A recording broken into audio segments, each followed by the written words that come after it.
In Japan, 6-year-old children clean their own classrooms. No janitors, no complaints. Just rows of tiny kids kneeling on the floor, scrubbing with rags, and laughing together. This isn't a special event, it happens every day. Meanwhile, in many Western schools, kids rush through sticky hallways, dropping snack wrappers and waiting for someone else to pick up after them. If you ask them to help, you might get an eye roll or a sigh. But here's something even more surprising. In Tokyo's busiest train stations, you'll see groups of children, sometimes as young as 5, walking to school without any adults. They cross streets, wait at crosswalks, and even help each other with backpacks. They're calm, they're focused, and they follow the rules, even when no one is watching. Now, picture a Japanese home at dinner time. A toddler spills his soup. Instead of scolding, the parent quietly hands him a towel. The child wipes up the mess himself while the family continues to eat. No drama. No raised voices. Just a gentle expectation. Everyone takes care of their own space and each other. Here's the paradox. Japanese children are not naturally calmer or more obedient than kids anywhere else. In fact, Japanese toddlers can be just as wild and energetic as any others. But by the time they reach school age, something changes. They seem to move through the world with a quiet confidence and respect that's hard to ignore. How does this happen? It's not magic. It's not genetics. It's intentional parenting. Japanese parents don't just hope for good behavior. They build it, step by step, from the earliest moments at home. They use routines, emotional modeling, and social awareness to shape their children's nervous systems. The result? Kids who are calm, cooperative, and self-disciplined, not because they're afraid of punishment, but because they've learned how to regulate themselves. Today, you're going to discover the 7 Japanese parenting secrets that create calm, obedient children without shouting, bribes, or threats. Each one is simple but powerful. Try just one and you'll see the difference. So if you're tired of chaos, tantrums, or endless reminders, stay with me. These are the tools Japanese parents use every day to raise children who are truly a joy to be around. Subscribe now so you don't miss the rest of the series. Ready to see how it works? Let's dive in. Point 3. Group first, social harmony from day 1. Now, let's step into a Japanese kindergarten. The room is bright and filled with tiny chairs and tables. It's almost lunchtime.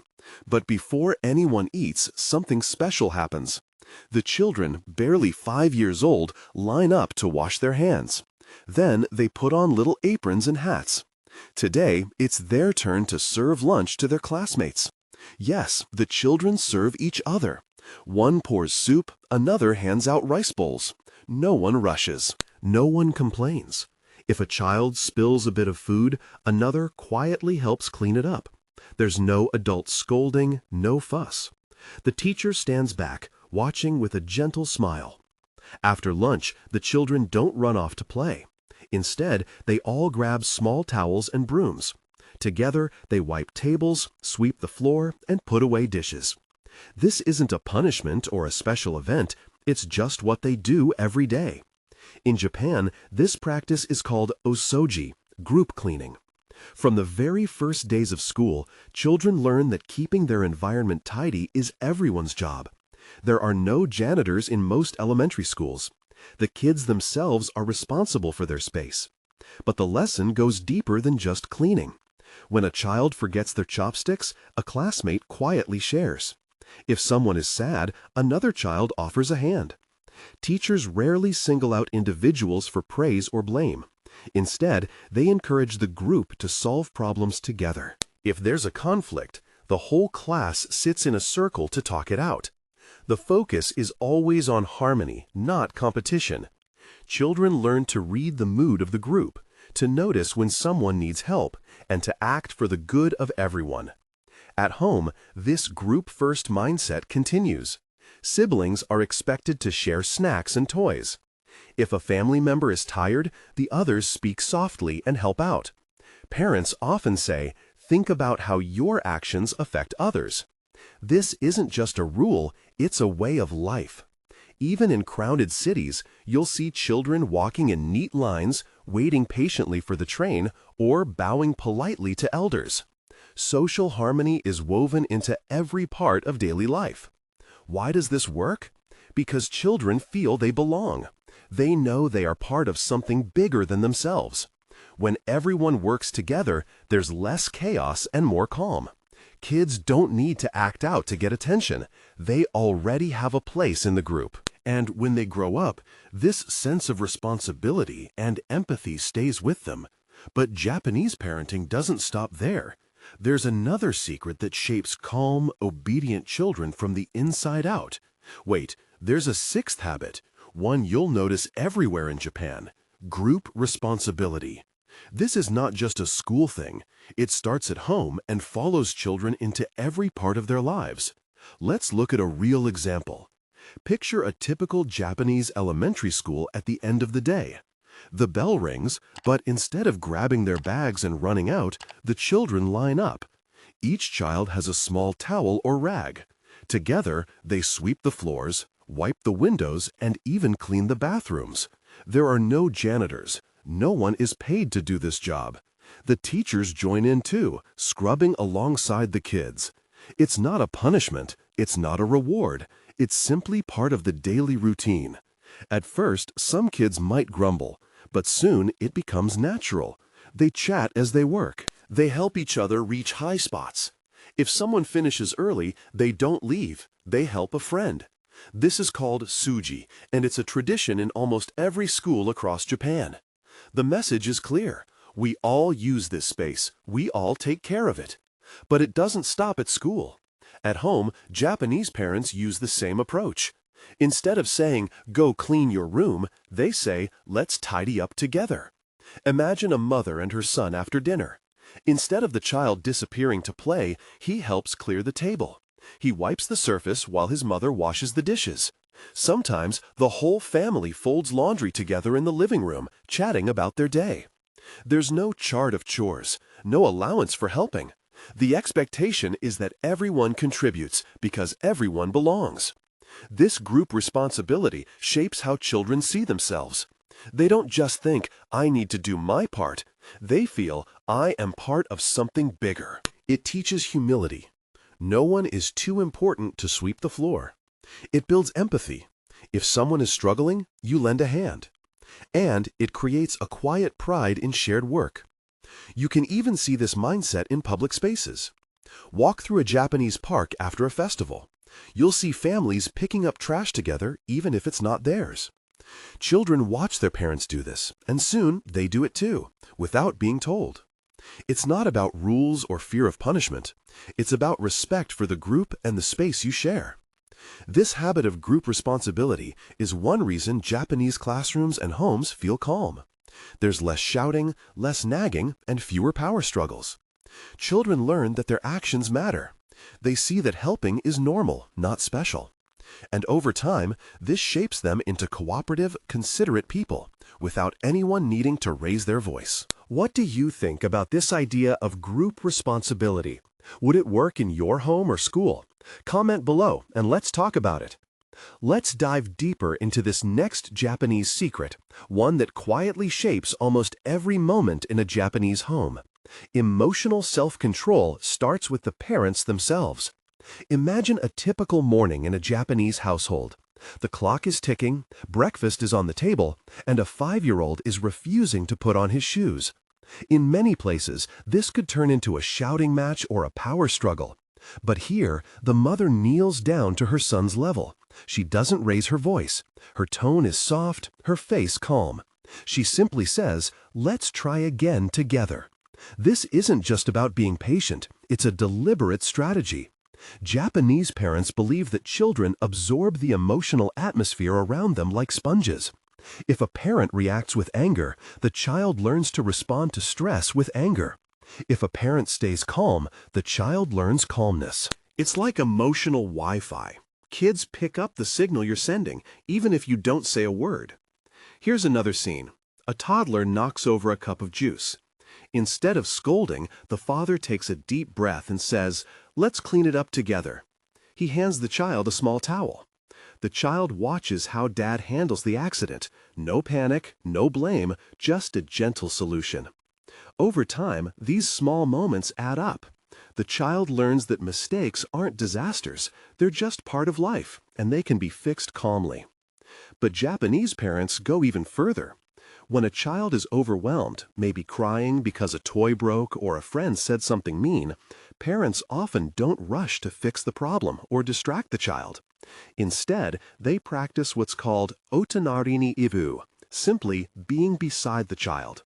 Picture a mother sitting quietly next to her daughter, not talking, just offering her presence. The idea is to let the child feel her feelings, but not alone. When the storm passes, then they talk. This teaches kids that big emotions are okay and that they can move through them without losing control. In Japanese culture, there's also a concept called gammon. It means enduring difficult feelings or situations with patience and dignity. Parents model this every day. For example, if a parent is frustrated, maybe after a long day at work, they don't take it out on the child. Instead, they might say, "I'm feeling tired right now. Let's take a little break." The child sees that it's normal to have tough emotions and also learns how to handle them in a healthy way. Even in public, this approach is visible. If a child has a meltdown in a busy train station, the parent doesn't scold or threaten. They gently guide the child to a quieter spot, crouch down, and wait. No drama, no embarrassment, just calm presence. Other adults respect this too. They don't stare or judge. It's understood that emotional regulation is a skill, and everyone is learning. What's the result of all this? Over time, Japanese children become experts at reading emotional cues and managing their own feelings. They don't need constant reminders to calm down because they've seen it modeled every day. They know what calm looks like, sounds like, and feels like. But here's the real magic. This isn't about suppressing emotions or pretending to be happy all the time. It's about showing children that emotions are natural, but how we express them matters. By practicing calmness, parents give their kids a lifelong tool for handling stress, frustration, and disappointment. And now, let's move to the final Japanese secret, a daily routine that quietly trains children for calmness and focus. Are you ready for the last one? So, how can you actually start using these Japanese parenting secrets in your own home? Let's make it practical. First, don't overwhelm yourself by trying to change everything at once. Japanese parents build these habits slowly, over years, not overnight. So pick just one of the 7 secrets we talked about today. Maybe you want to start with emotional modeling, or maybe you're drawn to the idea of a daily routine that brings calm. Choose the one that feels most natural for your family right now. Let's say you pick emotional modeling. For the next week, focus on how you react when things go wrong. If your child spills juice or refuses to put on shoes, take a deep breath before responding. Speak softly, even if you're frustrated. Your child will notice this shift. You're teaching them, through your actions, how to handle stress and disappointment.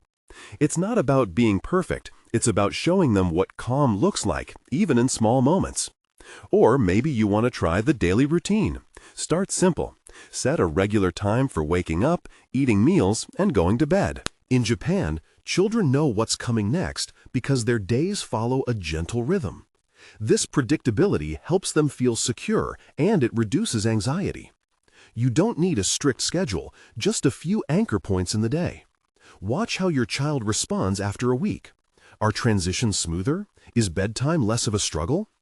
If you're interested in the group responsibility secret, try giving your child a small daily task. In Japan, even young children help clean their classrooms or set the table at home. Give your child a job that fits their age, like wiping the table after dinner or putting away their toys. Praise their effort, not just the result. Over time, this builds pride and a sense of belonging. Another simple starting point, teach your child to notice others' feelings. When you see someone upset, maybe a sibling or a friend, pause and talk about it. Ask, how do you think they feel right now? This practice, common in Japanese homes, helps children develop empathy and social awareness. It's a small conversation, but it shapes how they see the world. And remember, Japanese parents don't rely on punishment to create obedience. Instead, they guide their children gently, using example and routine.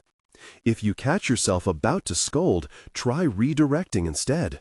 Offer a choice or invite your child to help solve the problem. This approach takes patience, but it leads to real self-control. Here's a quick summary of what we learned. Calm, cooperative children aren't just born that way.